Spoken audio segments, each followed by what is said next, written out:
స్వామి, భూమి మీద ఎన్నో రకాలైన పుట్టుకలు, ఎన్నో రకాలైన చావులు. అసలు పొద్దున్న లేచి చూస్తే అయ్యో ఇలా ఇలా కూడా మనుషులు చచ్చిపోతారా అన్నట్టుగా ఉంది. అంటే ఎందుకని అసలు మనుషులందరూ ఒకటే అనుకున్నప్పుడు, పుట్టుక ఒకటే చావు ఒకటే అనుకున్నప్పుడు, అందులో కూడా ఇన్ని రకాల పుట్టుకలు ఇన్ని రకాల చావులు ఎందుకని అనుకుంటున్నారు మీ ఉద్దేశ ప్రకారం? ఇప్పుడు దీనికి రెండు రకాలుగా ఆన్సర్. స్వామి, ఒకటి కర్మని నమ్మిన వాడికి ఒక ఆన్సర్, కర్మ నమ్మకపోయిన వాడికి కూడా ఇంకొక ఆన్సర్. కర్మని నమ్మిన వాడి గురించి మొట్టమొదటి చెప్తాను, ఎందుకంటే మన కర్మ సిద్ధాంతాన్ని నమ్మిన వాళ్ళం కనుక. ఒకడు తన జీవిత కాలంలో రకరకాలుగా క్రూరమైన పనులు చేస్తూ బతుకుతాడు. వాడు వీడిని పొడుస్తాడు, వాడిని పొడుస్తాడు, చంపుతాడు, జంతువుల్ని చంపుతాడు, తింటాడు, పచ్చి జంతువుల్ని తింటాడు, రకరకాలుగా. ఇలా జీవించిన వాడికి నెక్స్ట్ బర్త్ రావాలి కదా మరి, వాడు కూడా నెక్స్ట్ బర్త్ వస్తుంది. ఎందుకు వస్తుందంటే, ఇప్పుడు ఒక గేట్ దగ్గర ఒక ప్యూని మనం పెట్టాం, ఏదో అవసరం వచ్చి ఆ ప్యూని మనం బయటికి పంపించాం అనుకోండి, ఆ పని మనమే కదా చేయాలి. అలాగే వీడు ఒక కోడిని చంపాడు అనుకోండి, మరి ఆ కోడిగా చేయాల్సిన పనులు దానికి కొన్ని ఉన్నాయి, రెస్పాన్సిబిలిటీస్. వీడు దాన్ని ఆపేశాడు కనుక ఆ బతుకు మళ్ళీ వీడు చేయాలి. సో చేపని చంపాడు అనుకోండి, ఆ పనులు వీడు చేయాలి. ఒక ఈగను చంపాడు అనుకోండి, అవి వీడు చేయాలి. ఒక దోమని చంపాడు అనుకోండి, ఓ పందిని, ఓ మేకని, ఒక గొర్రెని, బర్రెని, వాట్ ఎవర్ ఇట్ ఈస్. ఇప్పుడు వీటన్నిటినీ వాడు చంపినప్పుడు అవన్నీ చేయాల్సిన పనులు వీడు చేయాలి కనుక వీడికి నెక్స్ట్ బర్త్లో వాటికి ఏవేవైతే ఎక్స్పీరియన్స్ చేయాల్సి ఉందో అవన్నీ వీడికి ఎక్స్పీరియన్స్కి వస్తాయి ఆటోమేటిక్గా, ఒకదాని తర్వాత ఒకటి. ఒక బర్త్లో రాకపోవచ్చు, maybe a few births, right. దాన్ని బట్టి వీడి యొక్క పుట్టుకలోనూ మార్పులు వస్తాయి. ఒక్కొక్కడు కుక్కలా పుడతాడు, ఒక్కొక్కడు చేపలా పుడతాడు, ఒక్కొక్కడు పందిలాగా పుడతాడు, ఒక్కొక్కడు పిల్లిలాగా పుడతాడు. ఆ పుట్టే ప్రాసెస్లో వీడు యాక్చువల్గా మనిషిగా పుట్టాల్సిన వాడు. మనిషిగా పుట్టాల్సిన కుక్కలా పుట్టాడు అనుకోండి, మరి దానిలో తేడా ఉంటుంది కదా. Different types of births. చాలామంది అంటుంటారు, వీడికి ఉండే కర్మలు ఎన్ని రకాలు ఉంటాయో, కర్మని వీడు అనుభవించాలి. కర్మ ఎప్పుడూ కూడా కృతం కర్మ శుభ అశుభం అవశ్యం అనుభోక్తవ్యం. ఏది మనం ఒకసారి చేశామో దాన్ని ఎప్పుడో అప్పుడు తప్పకుండా అనుభవించి తీరవలే, ఎవడైనా కానివ్వండి. మరి అనుభవించడానికి బాడీయే కదా సాధనం. బాడీలోకి రావాలి, మళ్ళీ బాడీలోంచి వెళ్ళాలి. కనుక ఈ మధ్యలోనే వాడికి అనుభవించాల్సిన వాటన్నిటిని కూడా అనుభవింప చేయాలి కదా. కర్మల యొక్క తారతమ్యాన్ని బట్టి వీడి యొక్క పుట్టుకల్లో తారతమ్యాలు ఏర్పడతాయి, వీడి యొక్క పోకడలో తారతమ్యాలు ఏర్పడతాయి, వీడు సాగించే జీవితంలో కూడా తారతమ్యాలు ఏర్పడతాయి. ఇది కర్మని నమ్మిన వాడి సంగతి.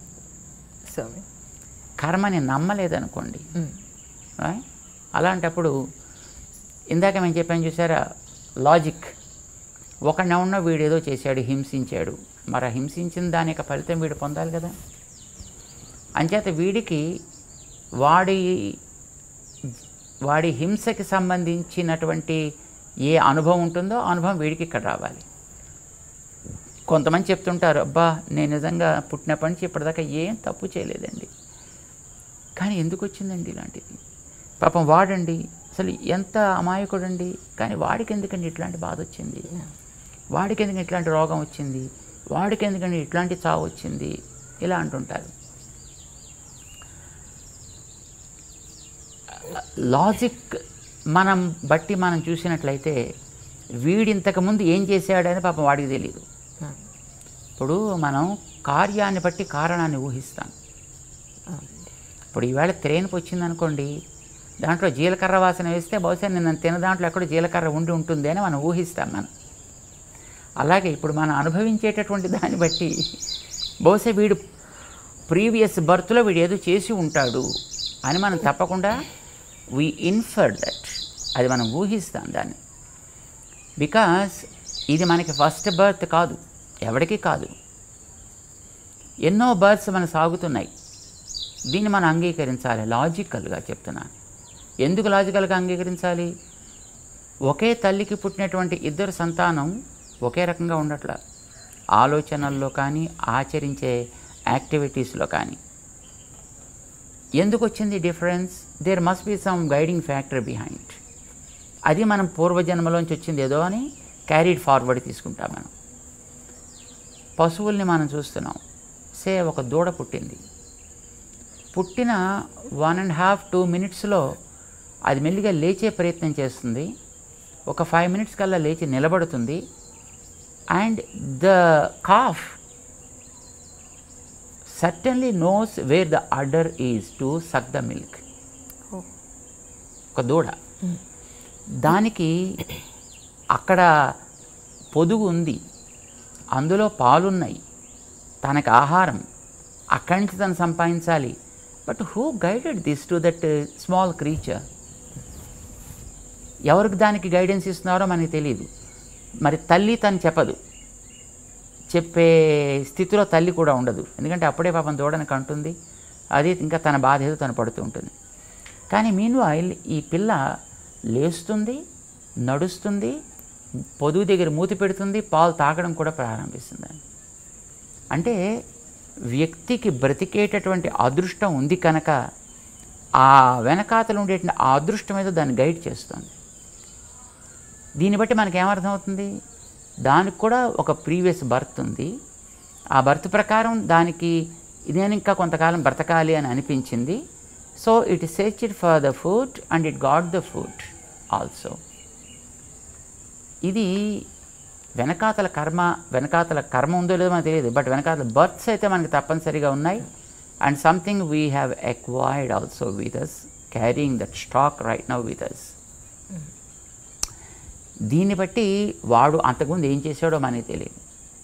వాడు ఏదో ఒక ప్రభావం చేత ఇక్కడ ఈ జన్మలో వచ్చాడు, ఇక్కడ పుట్టాడు ఇక్కడ.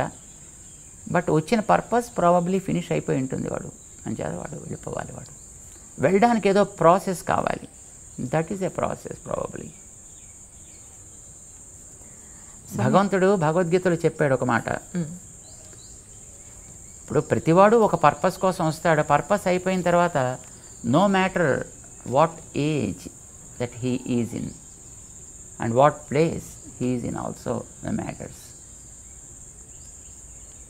మేము ఇప్పుడు జస్ట్ ఉదాహరణ చెప్తుంటాము. ఇప్పుడు మనం కూల్ డ్రింక్ తాగడానికి షాప్కి వెడితే అందులో వాడు ఒక స్ట్రా పెట్టి ఇస్తాడు. ఆ స్ట్రాకి బహుశా ₹1 ఎంతో ఖరీదు ఉంటుంది.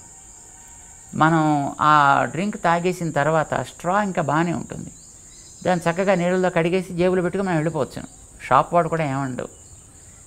కానీ ఎవడు అలా చేయడు, దాన్ని అక్కడే పారేస్తాడు. Reason being purpose of that straw is only single use.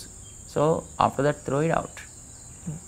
ఇప్పుడు మన హాస్పిటల్లో చూస్తున్నాం recent years.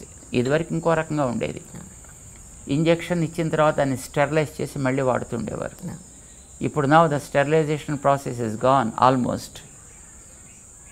Open the pack, bring out the syringe and give the injection and throw it out. Needle బాగానే ఉంటుంది, ఆ ఇంజెక్షన్ బాగానే ఉంటుంది, కానీ మనం మళ్ళీ వాడలేదు కదా మళ్ళీని. Because the purpose is single use. So also మనకి ఈ బాడీస్ ఇవ్వడం కూడా probably it is the nature that's giving the bodies. Let us not talk about the karma or karmic siddhantas, right? Nature gave the body to us. Let us believe in that, because whether if we believe it or not, but that's the truth. Nature is the one giving the bodies and it gives with a purpose.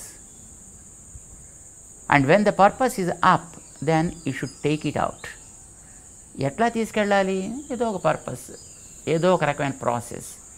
ఒక్కొక్కడు టక్కుమని heart attack వచ్చి పోవచ్చును, లేదు ఒక్కొక్కడు ఏదో accident లాగా జరిగిపోవచ్చును, ఒకడు మరో కారణం చేత పోవచ్చును, సమ్ అదర్ రీజన్. లేదు పాపం ఒకడు ఫ్లైట్లో పెడుతున్నాడు, టక్మన్ ఆ ఫ్లైట్ ఎక్కడో బ్లాస్ట్ అయిపోయింది అండ్ దెన్ ఇట్స్ గాన్. దానికి age is not the factor at all. The purpose is 5 years. After 5 years you should quit. There is a way. వాలిని రాముడు చంపాడు రామాయణంలో. చంపిన తర్వాత వాలి అడిగాడు, ఏమంటే చెట్టు చాటుని చంపేందుకు నన్ను, అది పనికిరాని వాళ్ళగా, ఇదేనా నువ్వు చేయాల్సిన పని, ఇదేనా నీ వంశానికి నువ్వు తీసుకొచ్చేటటువంటి ఘనకీర్తి అని దెబ్బలాడాడు. అంటే రాముడు సమాధానం చెప్పాడు దానికి, నువ్వు జంతువు కదా, మీవాడు జంతువు కదా, నేను పరిపాలకుడిని కదా, నేను వేటగాడిని. వేటగాడి జంతువుని ఎరపెట్టి చంపుతాడు కదా, వాడిని ఎరగా పెట్టా, నిన్ను నేను కొట్టా. కొట్టేవాడు కూడా మాటు వేసే కదా కొడతాడు, అలాగే కొట్టాను నేను. తప్ప మరి నేనేం తప్పు చేయకుండా ఎందుకు కొట్టావా అని అడిగాడు. తప్పు చెయ్యలేదంటావేమిటి? నీ తమ్ముణ్ణి బతికుండగా రాజ్యంలోంచి బయటికి తరిమావు తప్పు చేయకుండా అతన్ని, అతని భార్యను పట్టుకొచ్చి నీ దగ్గర పెట్టుకున్నావు. This is according to our law is a sentenceable offence. నువ్వు ఆ తప్పు పని చేసావు, అందుకోసం నిన్ను దండించాలి. నేను దండించేవాడిని, నువ్వు దండన పొందేవాడివి.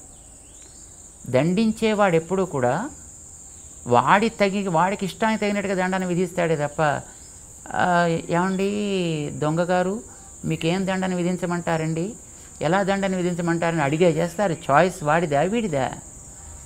ఒక పనిష్మెంట్ ఇచ్చేటప్పుడు జడ్జి గారిదా చాయిస్, లేకపోతే తప్పు చేసినటువంటి ఆ కన్విక్ట్దా? So you are the person who committed a mistake and I'm the person sentencing something to you. ఎట్లా నేను సెంటెన్స్ చేయాలని that is my choice absolutely.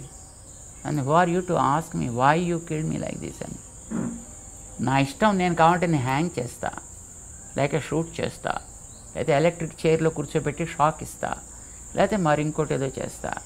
That is my choice, who are you to ask me అంటాడు. అలాగా nature has her own ways of implementing the things. So కొంతమందికి వాళ్ళ purpose అయిపోయిన తర్వాత probably ఈ రకమైనటువంటి కంక్లూజన్ చేయాలి అని, if the nature things that is what happens.